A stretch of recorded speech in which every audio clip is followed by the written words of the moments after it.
பன்னீர் தயார் செய்யும் விதம். ஃபர்ஸ்ட் ஸ்டவ்வில் பேன் வைத்து காய்ந்த மிளகாய், தனியா, ஸ்டார் அனீஸ், லவங்கம், ஏலக்காய், கோல் கரம் மசாலா போட்டு நல்லா வறுத்து மிக்ஸி ஜாரில் போட்டு பொடித்து வைங்க. அதே மிக்ஸி ஜாரில் புதினா, மல்லி இலை, இஞ்சி பூண்டு, பச்சை மிளகாய், முந்திரி பருப்பு போட்டு நல்லா பேஸ்ட் அரைத்து வைங்க.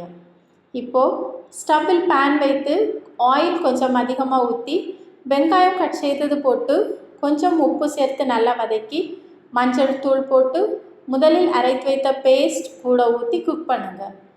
நல்லா ஆயில் தெளிந்து வெந்து வரும்போது கொஞ்சம் தேங்காய் பால் ஊற்றி பன்னீர் பீசஸ் ஃபஸ்ட்டு வறுத்து பொடித்த மசாலா பொடி போட்டு இது கூட வெந்தய இலைப்பொடி போட்டு கொஞ்ச நேரம் வேக வைங்க. குக்காகி நல்ல வாசனை வந்ததும் ஸ்டவ் ஆஃப் பண்ணுங்கள். இதை ரைஸ் கூட ரொட்டி கூட வைத்து டேஸ்ட் பண்ணுங்கள். ரொம்ப ரொம்ப டேஸ்டியாக ஹரியாலி பன்னீர் ரெடி.